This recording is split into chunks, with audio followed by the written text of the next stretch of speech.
We found really strong product market fit early on because we could resonate with the experience that is the status quo.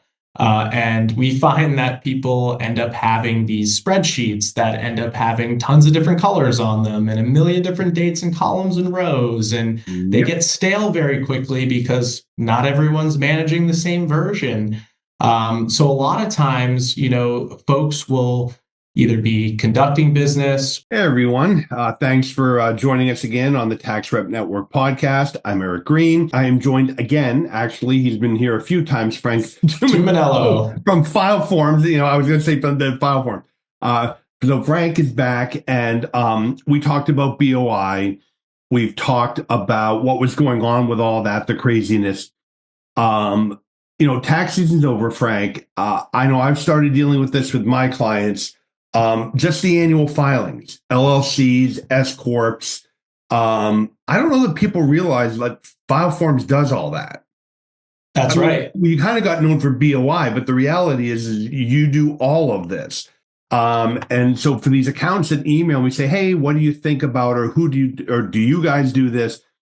I use FileForms. And so I wanted to get into that today, specifically second quarter. There are a lot of states whose filing deadlines, I think, are coming up. That's right. A whole bunch of big states, in fact. Delaware has franchise tax due on June 1st. Florida, where we're based, May 1st is the annual report filing deadline. So, yep, a couple states here certainly has some entities to get filed. And broadly speaking, there are every state has a different deadline. Some states have what we call rolling deadlines or anniversary-based deadlines, Right. which are a little tricky to keep track of. Other states, like we mentioned, Florida and Delaware, have more fixed deadlines. Generally speaking, the fixed deadline states will have deadlines kind of in the first half of the calendar year.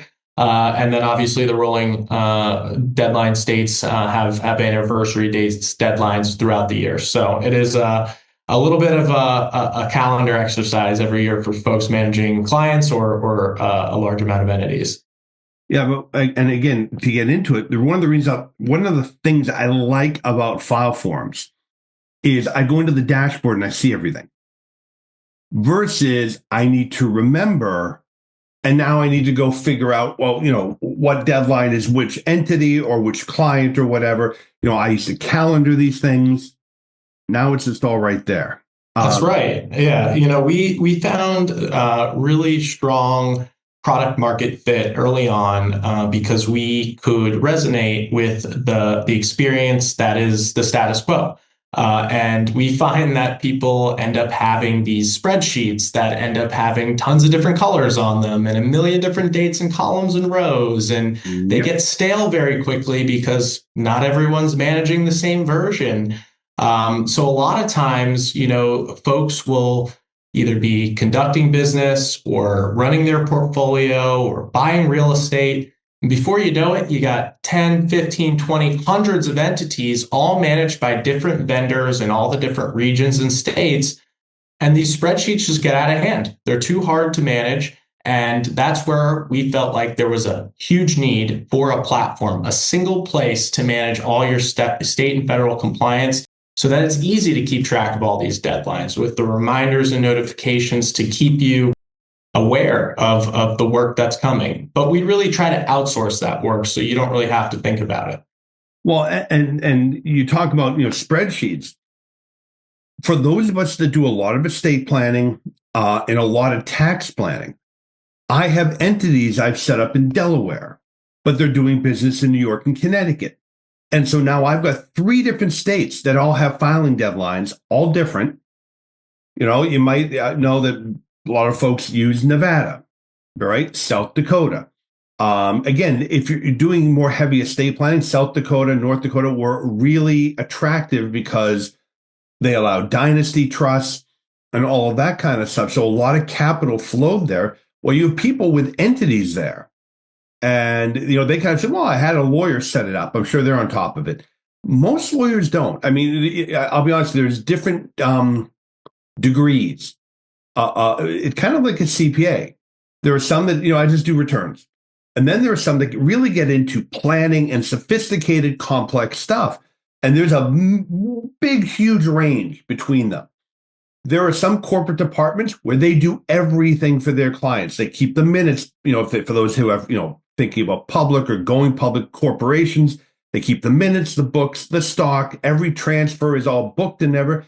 And then you got folks saying, oh yeah, that stock book thing, it's in my basement from 30 years ago, right? Do you keep minutes? What are minutes? Right. So you got those people. And so there are lots of folks who kind of assume that everyone else is taking care of this. Oh, my accountant knows all about that. Maybe not, but there's an opportunity for the CPAs. And that's one of the other reasons I wanted to get you on, because for the CPAs that now have just met with their clients, and I've been talking about, hey, reasonable comp, S Corp, LLC conversions, all that stuff. This is another opportunity, one, to make sure your client doesn't fuck everything up. Let's just be blunt. Two, there's an opportunity to get paid simply by making sure that they're with FileForms. Either you can do the stuff through FileForms, or you can just offload it. That's right. And say, hey, FileForms, here's client, meet FileForms, right? And they can, you guys can take care of all of that. But for folks listening, what is an annual report? You and I talk about, you have an annual report. What is that? Is that like an audit? I mean, can you explain to the folks listening who don't know what we're talking about? 100%. Let's take it a step back. When you initially form an entity in a state, you mentioned Delaware, very, very popular state to form.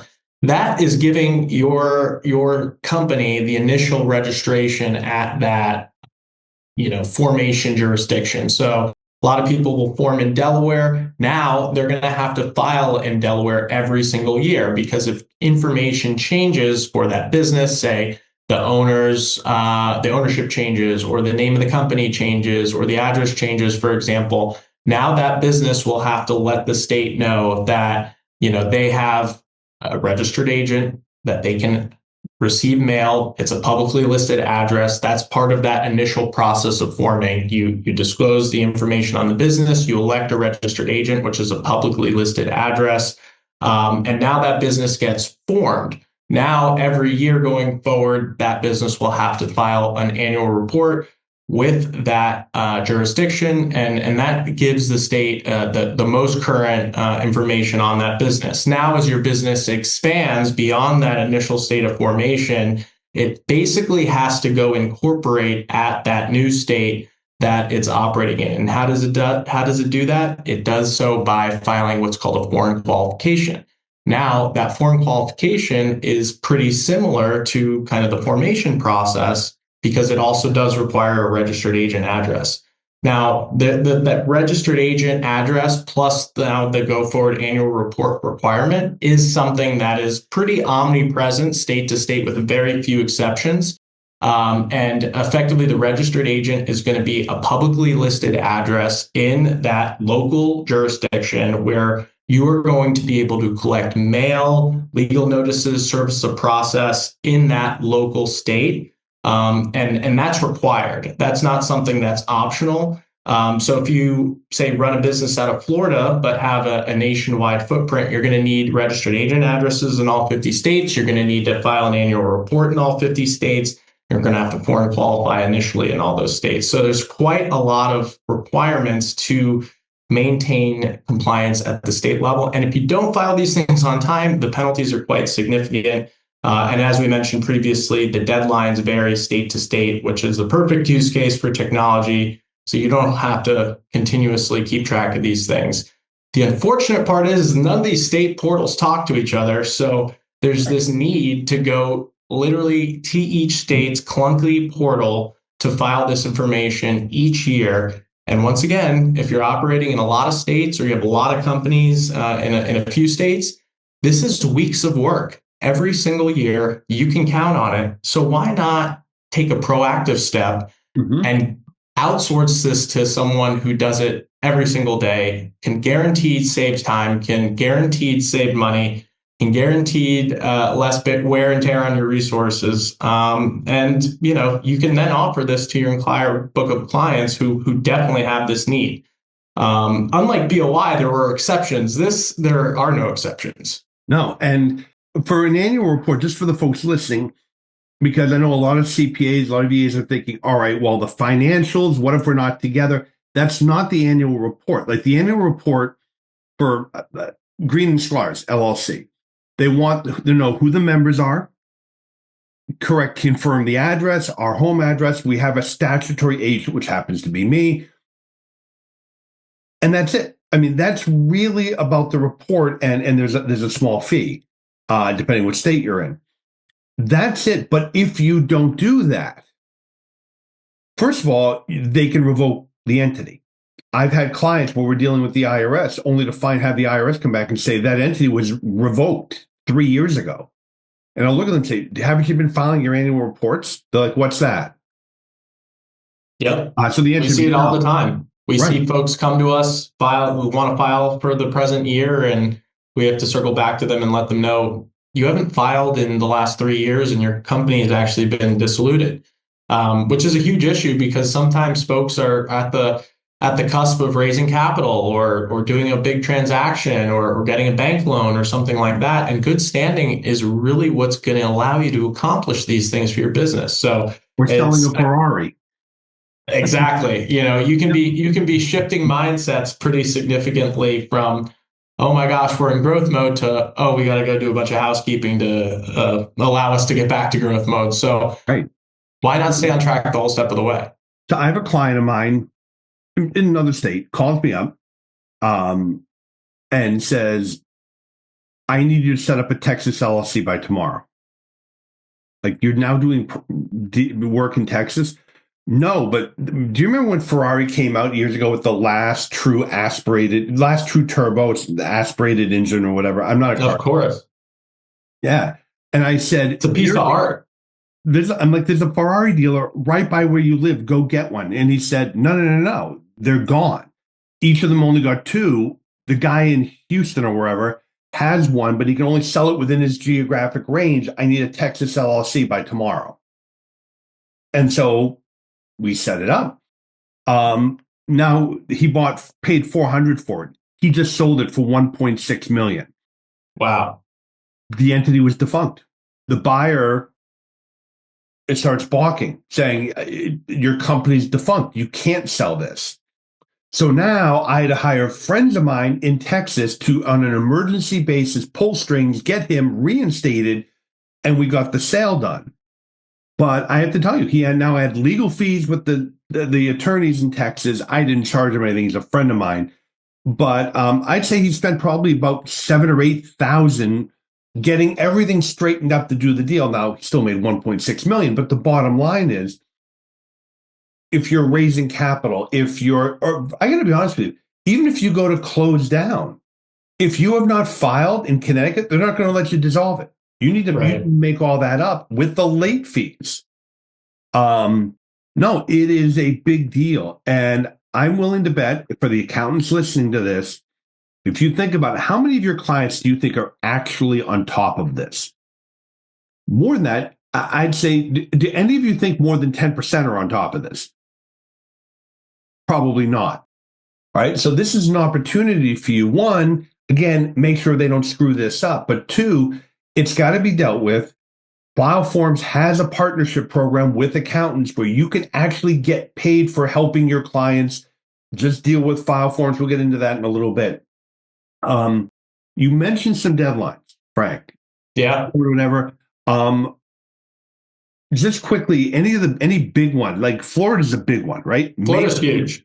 Yeah. It's a big state. There are a ton of businesses there. Any others that jump out at you that people should know about? I'll double emphasize Florida again, because Florida's got about over 3 million operating businesses in it, and a lot of folks post-COVID moving to Florida, setting up entities in Florida. So Florida's a big one. It also has a big fine, $400 if missed. So if you have a bunch of entities, 100 entities, that's a $40,000 liability on your hands. You don't want to miss that. Also in May, you have Arkansas, Rhode Island, and then in June you have Delaware and Maine that are two big ones. And then, like I said, there's the rolling deadlines like California, New York, or a couple other large states that have these rolling deadlines. So throughout the year, if you do operate entities in those states, you're going to be marking your calendars. You're going to be like, oh, that asset is in those entities that were filed on that date. Every year, you're going to have to file on that date for those entities. There's an alternative. You can simply put your compliance on autopilot. Our software can actually track all those deadlines for you so that you don't have to be calendaring these things out every single year.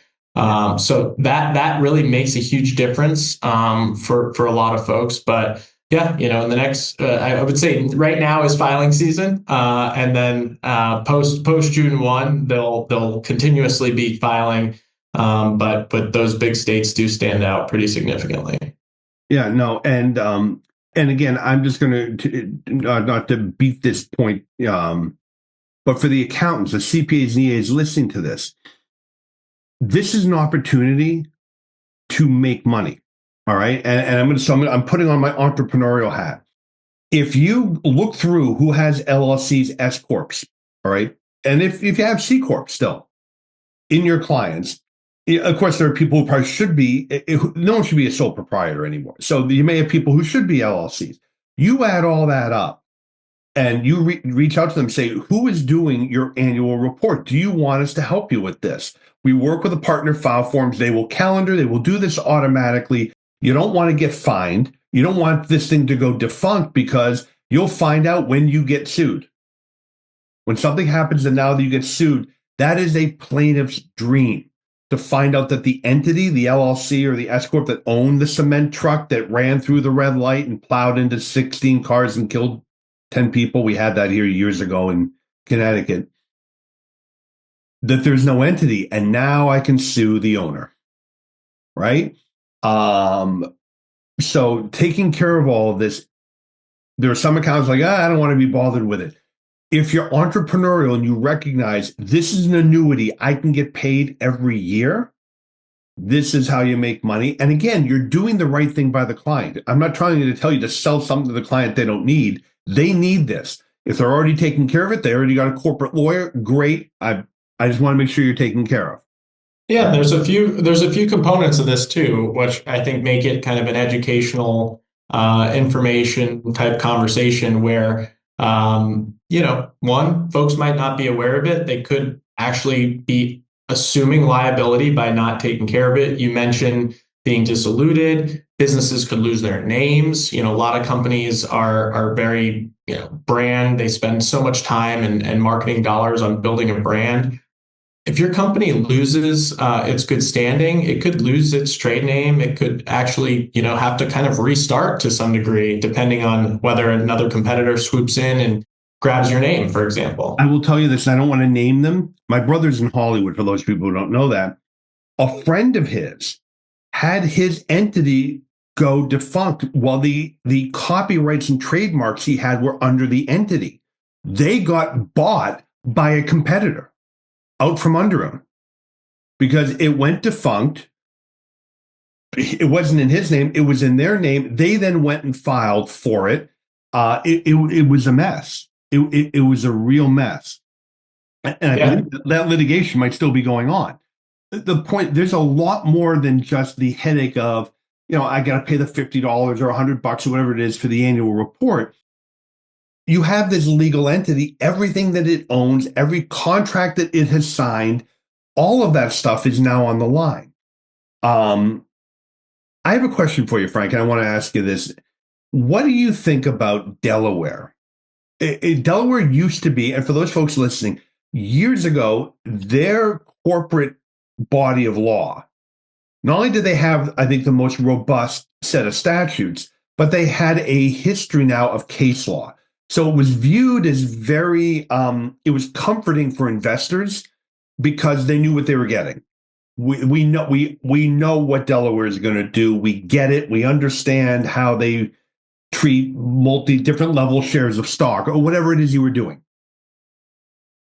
Are you still so hype on Delaware, or is that kind of just, they're just riding on their reputation? I think Delaware is pretty expensive to incorporate in, generally speaking, relative to other states. If you're a corporation in Delaware, that actually requires, above and beyond what typically other states do require. You have to break down the different classes of shares, and share thresholds can actually lead to even bigger amounts owed to the state. So it's definitely a state that has a lot of credibility in kind of the institutional capital world or the corporate world, broadly speaking. It's definitely kind of the most well-known place to form an entity. But I think over time, the word got out, and other states wanted to start soliciting businesses, and kind of figured out ways to kind of in many ways kind of reap the same benefits of forming in Delaware in their state, and doing it at a lot less costly. Regardless, that does typically lead to a foreign qualification event, because Delaware has about upwards of 2 million active LLCs in it, but only about 60,000 active businesses operating locally. So you can bank on the balance, really lion's share of those businesses having to then go foreign qualify, which is just another step in the process of considering where you're actually going to form your entity. So there are a lot of costs. There also are a lot of benefits, and at a certain point, you want to ask an expert when you're kind of getting out on this journey. Hey, here's my situation. What's best for me? And our team is there to help. We have attorneys and CPAs on staff as needed, and then the technology, obviously, to kind of streamline the filing based on the outcome. Well, so let's just go into that. The foreign qualification, again, for people who are explaining, well, wait, I thought we were talking about Delaware and like Nevada. What, now we're into foreign? No. So what we mean by foreign, so first of all, a couple things. I decide, you know what, because Frank, tax reps going public, dude. I'm telling you right now, no problem. I believe it. Absolutely. I'm going to spend $5 million getting all the SEC, all that paperwork, all that stuff done, and we're going to go public. Yeah, no, we're not. Anyway, the point being, let's assume though we have a business and that's what we're thinking from the outset. This startup, we think this is going to really go. So we're going to want to attract institutional money. So of course I'm told, oh, Delaware, go to Delaware. So now we go, I register in Delaware, but I'm not in Delaware, I'm in Connecticut. So for the folks listening, I register in Delaware. I need a statutory agent, someone physically in Delaware. There are companies, this is all they do. We'll talk about a whole industry built on this. There are people that are statutory agents. You hire them, you pay them. I think FileForms can also act as statutory agent. But basically, I now have to pay some statutory agents, cheaper to use FileForms. Some statutory agent, usually a lawyer, who will be your agent and all they do is get service of process. If somebody sues you in Delaware, they deliver it to the statutory agent, and what are they going to do? Charge you to open it, scan it, and send it to you. That's what it is.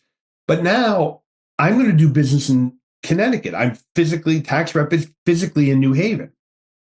So I need to get approved in the foreign jurisdiction, because remember, I'm a Delaware LLC, but I'm going to be doing business in the state of Connecticut.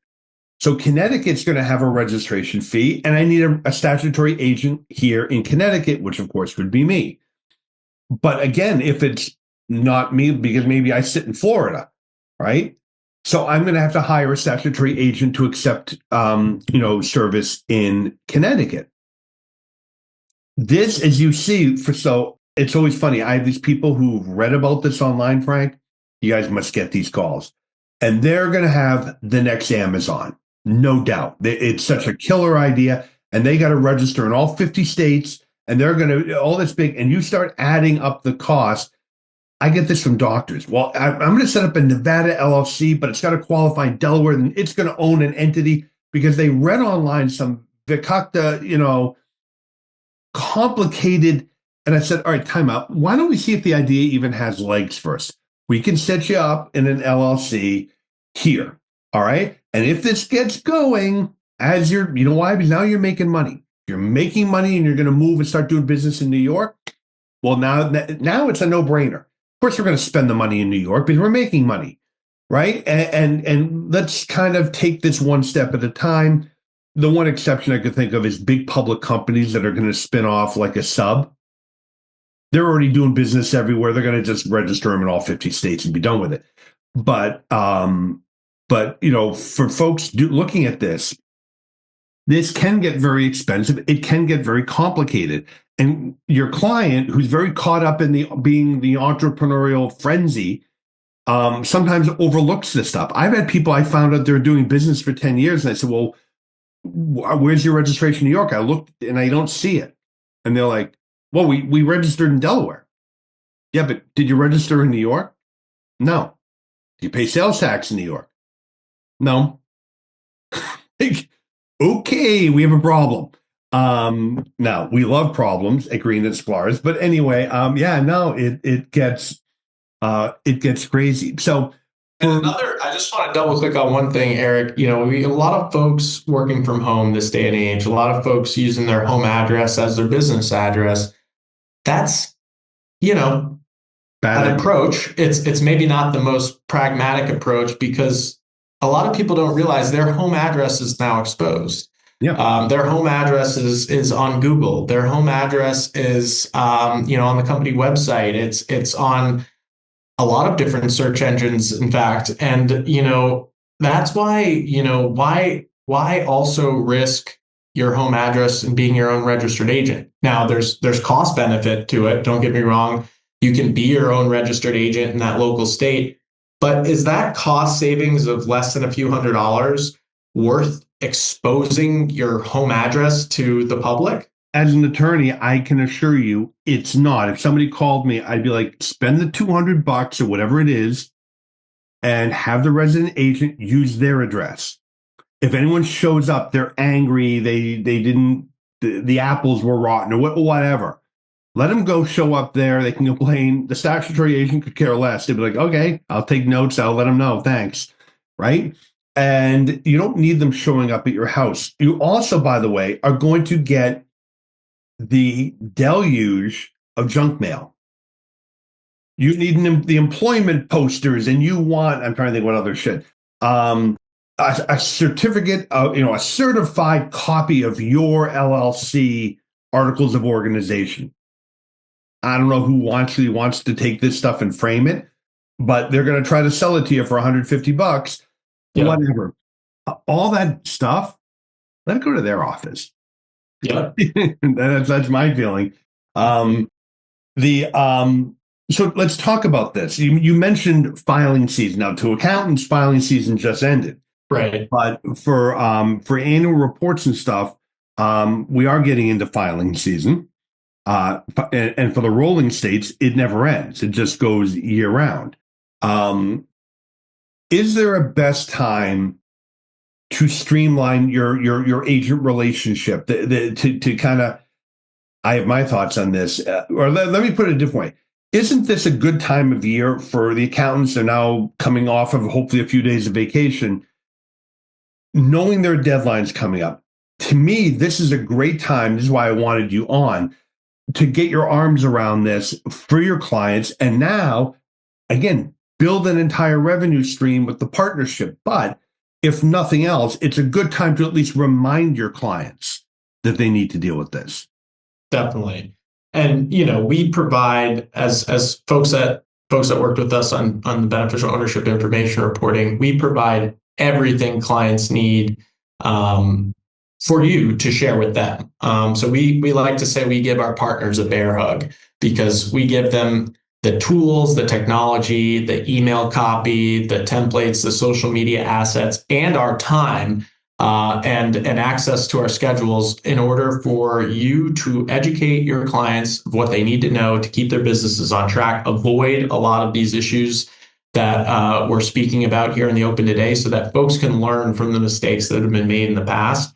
But we can effectively, give you everything you need to educate clients, and then allow them to click a button to get compliant, get the support from our team without draining your time and resources. But really building that trust with your clients, because I think you're going to see there's going to be a lot of light bulb moments out there where clients are going to be like, "Thank you so much for getting me back on track," and they're going to save a bunch of time doing it. There's a possibility that clients are doing this with their attorneys. Chances are we're a lot less expensive than an attorney. Right. Attorneys do great work, but they will charge an arm and a leg for mundane legal work, manual input into a state portal. I think every attorney wants to be doing something more sophisticated than that. And I can tell you when my clients ask me about this, if you're working with like my corporate partners and we're doing leasing and other stuff, then yeah, we'll do it, right? I mean, you're already involved in all this different stuff. But if it's one of these set it and forget it type of relationships where we've set up the LLC and all that, we send out a reminder. They could hire us. I would rather just direct them to you because, again, to just do an annual report, I will be honest, it's not worth our time. We really don't want to do it. This is work we don't want. It's more headache work. And so, honestly, you're better off with a portal, And again, if the client, for the accountants, if the client doesn't want this is something you can help them with because, again, FileForms will take care of this. All right. They have people that do this all day long.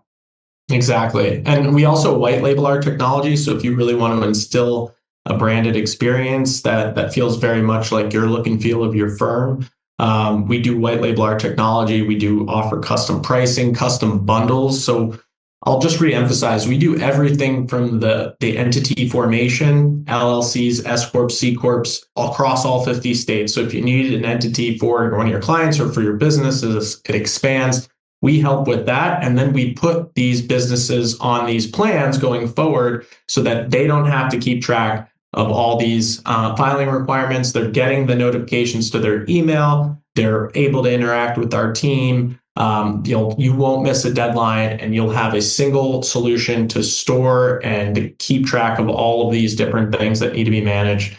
And it ultimately should save you weeks of work every single year. And if you're looking to serve your clients with this technology, it will create a nice recurring revenue stream, which I think everyone loves this day and age. It is, and I'm going to answer another question, which I do get, which is, well, don't you want, like the Texas LLC? You guys have people from the Secretary of State's office from these states, right? I know nothing about Texas LLCs. Now, look, I could figure it out. Do you really want to be paying me to figure this out? Why don't we go to people who already know what they're doing? And same way. So that's why when we had to reestablish that, I sent them to a law firm down in Texas. Whereas today, if I had to do that today, you guys have somebody, that's what they do. Exactly. And we can get these things done expedited. A lot of times when it comes time to do a transaction, you need an LLC in short order. We can help with that. We thrive in situations like that, in fact. And folks will get to that point where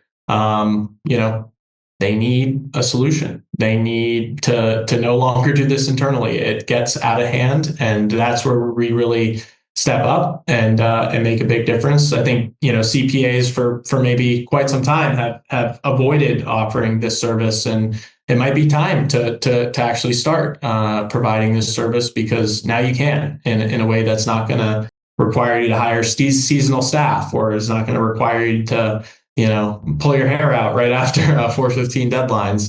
I'd be curious actually how CPAs approach this. Those that do, to me, it makes sense to try to get these things done all in one fair swoop during tax season. But I think a lot of folks refuse to do so. But maybe there's a reason to rethink that approach now that things have been made easier. Well, to get into that, a few years ago, if the accountants were going to have to go find the forms online, do it through these crappy state portals, I think what you would get from them is they're starting to wander into the practice of law.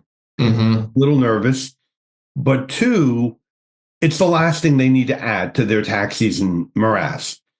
Now, with the portal, with the automation, combine that with the automation you can do in your tax practice, automated bookkeeping, Listio's automated tax organizer, Gruntworks that automates the completion of the return.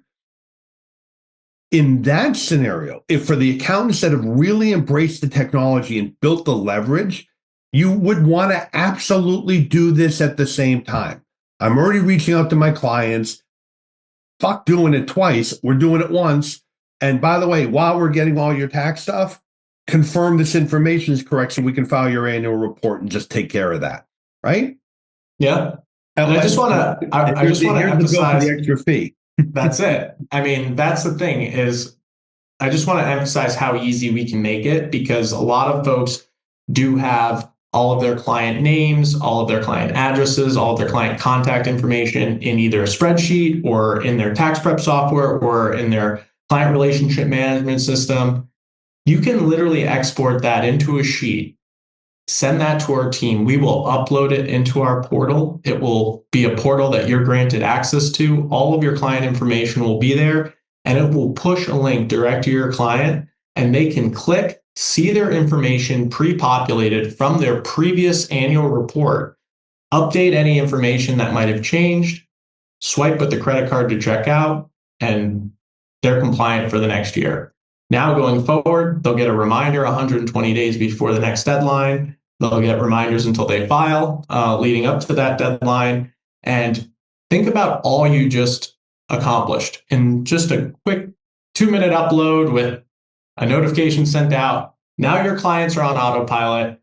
You've consolidated invoicing. You've consolidated the vendors that they're managing across all 50 states. You have everything in one simple place to keep it easy. And you've now created a recurring revenue stream for your firm while saving your clients hours of time. I mean, does it get much better than that? I'm not sure. But in fact, Frank, one of the things that my team asked me about is we want to record some of this for the tax rep members area to actually show them how easy this is. I wish we had it 20 years ago. I mean, I remember doing this stuff when I was really starting my practice. I'm setting up single member LLCs, all this stuff. And you'd have to go get the forms. We'd have to type the forms because you couldn't, there was no PDF, Adobe Filler. And I had a typewriter. All right. The old fashioned. That's for stock certificates and for filing these stupid forms. Yeah. Exactly right. And we've seen that. We've actually seen people say, wow, if we had this technology when we started our firm, our practice would be 3-4 times as large. Because, when you send someone else, when someone comes to you and say, hey, I'm trying to start a business, I'm looking to form an entity, and your first step is to send them somewhere else, that doesn't make any sense. You're working hard every single day to build a brand, build a reputation, build a network. Why are you going to go send them somewhere else where they could potentially go to an attorney and that attorney introduces them to another CPA or an accountant? Next thing you know, you just lost that business. Now you can offer them that experience without having to bear the burden of time or making decisions that you're not comfortable with. Our team will walk them through that entity formation process using our technology. And then ultimately from there, you have that client relationship forever. So this is just as much of a lead generation and new business development tool as it is for maintaining their current book of clients. And I guarantee you will have clients come to you asking for questions on this stuff without a doubt, especially this time of year. Yep. The best part is say you say, well, there's just not enough time before that Delaware entity deadline on June 1st. Well, guess what? Clients are going to either do the work or not do the work in the next 5 to 6 weeks here leading up to June 1st. If they don't do the work, then they're going to be very happy to hear from you on this topic because they effectively got some cleanup on their hand. If they did do the work, they're going to know exactly how much time they spent, exactly how much money they spent, and exactly how much of a hassle the process was. Right. It's going to be the perfect timing to swipe in there and say, hey, there's a better way. Talk to FileForms. Go ahead and upload your information, and they will take care of this so you don't have to waste that time in the fire drill scenario that you just got out of. So, and let me tell you something. I was just speaking this morning to somebody who does a lot of M&A work with the accountants. And we were talking about a particular practice, and they asked, is there any other source of revenue? Because from their mind, if they aren't, they're going to come in and establish this. So they can take that existing practice and create more revenue, more value, because the CPA or the EA hasn't thought of it, hasn't implemented this, and therefore is not going to get paid on it. So in many ways, by creating this, again, it's a win-win-win. You're helping the client, making sure they do what they're supposed to do. You're getting paid, and you're adding value to a digital practice that you're hoping to sell, I assume. So, listen, Frank, just as we wrap up, some resources for the listeners. I'm going to put the link in the description below out to FileForms. They do have a partnership program. There's no cost to join. And you can partner with them and again, help your clients without you now becoming the corporate expert in 50 states. You don't have to. That's what they're here for. All right. You also have some other resources. I think I like. There's a state-by-state compliance calendar, and I think or checklist you have. Exactly. Yeah, we have an interactive map. So if you're more of a visual learner, you can click your state. Deadlines will pop up right there. You can click to get started. As I mentioned, our team's on standby every step of the way. So maybe you just need a one-pager or a short list of slides to send to a few of your entities or clients that have a large amount of entity filing to be had. Happy to follow up with those materials. We'll continue to innovate every step of the way. We're a nimble software platform, so we actually really do value the feedback because we can bring features and things to life very quickly. So if you do have pain points within the filing process or the regulatory process of running your firm, our goal is to help streamline solutions so your workflow can be more automated, especially as there's a prevalence of private equity capital flowing in right now to purchase CPA firms. Every month, there's a different headline of a brand name firm getting acquired or merging. And that's going to trickle down over time. Eventually all those big aggregators are going to start picking up the single shingle shops, and the more recurring revenue that you can produce before that exit opportunity is going to pave the way for your retirement, because this recurring revenue is the easiest revenue to diligence. It's not one time. It's not reoccurring in nature, as PE folks love to say. This is recurring revenue opportunity for you and your firm, and doing it in a way that is ultimately going to create more trust, more engagement, more stickiness for you and your client relationships. Absolutely. So again, everyone, I'm going to put the link below. Go check that out. I highly recommend it. It's what I use. And Frank, listen, thanks for being here as always. And we are going to be doing a webinar again late spring on this topic because it's a topic that never goes away. All right. Again, as Frank said, it occurs at least every year, but for many of these clients, it's ongoing. All right. So never better time to implement this than now. So Frank, listen, thanks for taking the time to be here again. It's always great.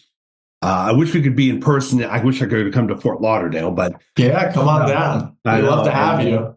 And you can but see thank you so much. A little chilly up here. I can tell. And thanks everyone for listening and checking out this week's podcast. And I'll go click on the link, check out FileForms, and I'll see you next week on the podcast. Thanks, Eric.